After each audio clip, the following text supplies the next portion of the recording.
Yeah, and they're really. I've tried like cutting hairs off to start falling out, but so right now for skin tones,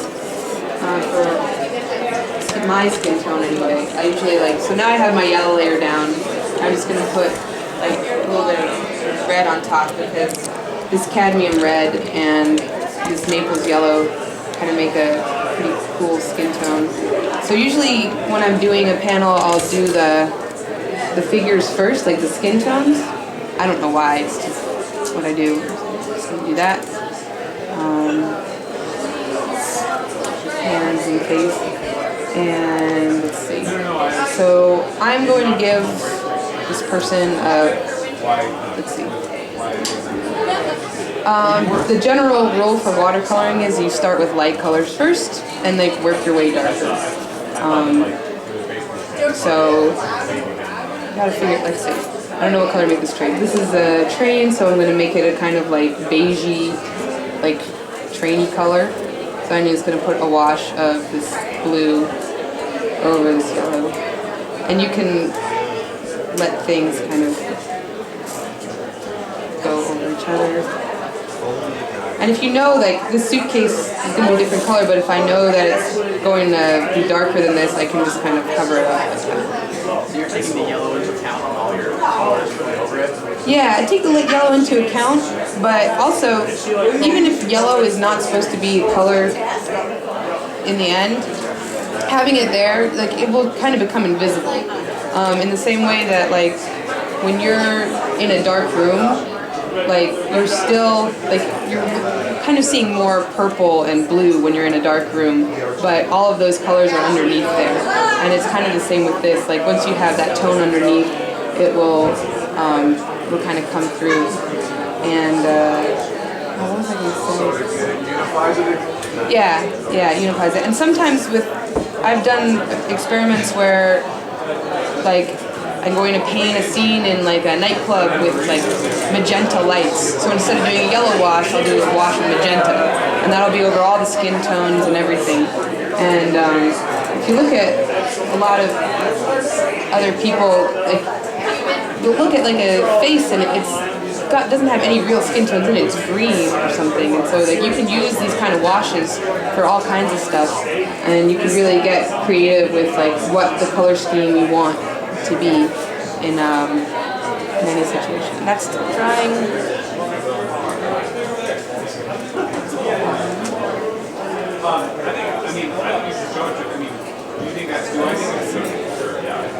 So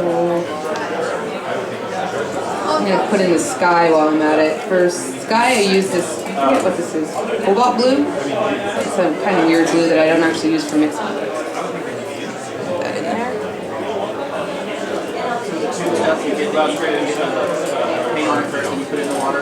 Yeah, like what I love about the tube stuff is you can like mix stuff and then go back into it later.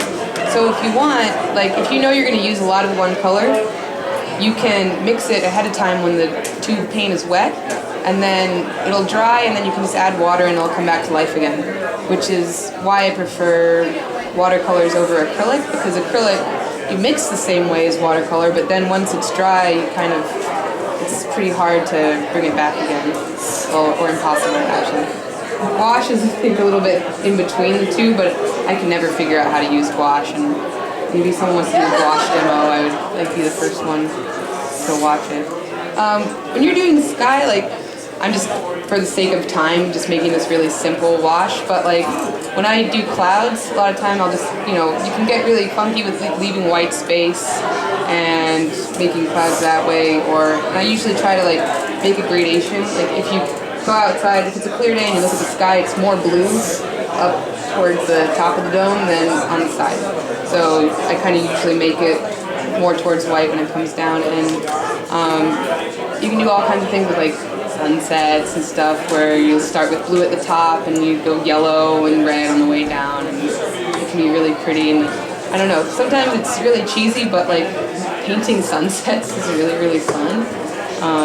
So I kind of enjoy when I have an excuse to do that. Okay, let's see. I gotta figure out what color these seats are. I'm gonna use purple. I really like purple a lot. Oh shoot, I'm out of blue. Alright, let's see. the problem. Make up purple over here. Sarah, do you plan out your colors on a page beforehand, a test or anything, or just do you jump into it like this? That's a good idea. I don't really do that. I know a lot of people do. I was looking at, there's this comic called Black Sad, which is like this kind of noir comic that it's French, but Dark Horse put out an issue of it.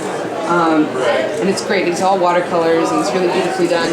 And they have a book of his stuff in France, which is like all his preliminary sketches, and he does like these tiny watercolors of every page before he does the page. Which, I mean, I don't know how you have time for that, but he seems to. So, but you kind of have a feeling like what your color scheme's gonna be, like, uh-oh, I just made a mistake. Oh, this is a good time. If you make a mistake, if you put down some paint where it's not supposed to be, a lot of times you can just mop it up. So, yeah. So people tell you, like, if you make a mistake with watercolors, you can't fix it, but that's really not true because it stays wet. You can either just use a dry towel or you can even wet the towel and, like, try to mop it up. And, you know, like, and if it doesn't come up, you can always just kind of be flexible. Like, you gotta be flexible with watercolors. And you gotta just kind of do something and, like, work with your mistakes and not be afraid of the paint. When I first started using watercolors, I was really afraid because with oil paints, you can just go over everything and, like, there's no problem. With watercolors, I was like, oh, if I make a mistake, it's really bad, but it's not. But that's also because my style is really loose and kind of not so rigid. So, I don't know, maybe if you have a style that's different, it won't be the same.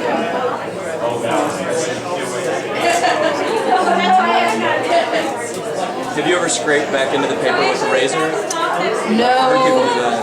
I have heard other people do that. I've tried doing that, but then what happens is it makes the paper different. Yeah. It'll kind of like give the paper a rough texture, which, by the way, when you're buying watercolor paper, there'll be hot press and cold press.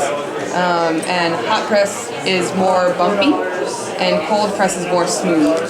And that kind of stuff changes the way it looks. The same way if you go into it with a knife or something to change it, it'll change the way it looks. But that is also a very personal thing, whether you use hot press or cold press.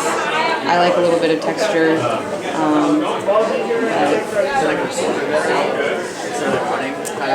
Yeah, if you're going to use like a nice thick paper, then the cold press, like, it's really like a kind of beautiful, like, it'll sink in nice. But if you're using thinner paper, like I have to use, because I do this light boxing thing, I kind of have to use paper that's a little bit more bumpy, or I have to use paper that's not too thick. So for that reason, that stuff. Let's see, what else? Painting for me is all about light because I usually naturalistic colors. I'm not doing the kind of Brett Evans sort of thing, so I think a lot about what light is doing. So I drew this little panel of like a person at a window because that can show you, like, you have this main light source right here is the sun. And so when you're doing shadows, like anything that's blocking that light is going to be in shadow. So this down here is going to be darker. I use purple or bluish purple all the time for shadows. And that makes it pretty easy for me to make shadows quickly because all you do is just put a layer of purple over something that you want to have a shadow on, and then you got a shadow. So I'm just going to do that right now.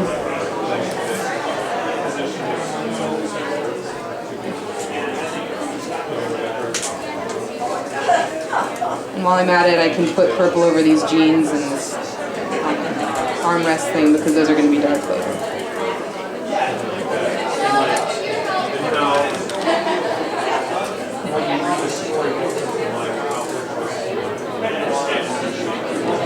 Do you ever do anything to speed up the drying time, like putting a fan on the paper as you work or putting a heat lamp? Anything? No, well, I should have brought a hairdryer for this demo because it would speed it up for you guys, but usually I'm working on a page or two at a time because it's more efficient for me to like go through and do the yellow on everything and then go through and do the skin tones on everything for 2 pages And then when you're waiting for one thing to dry, you can be working on another thing. Even if you're working on one page, you can be doing that.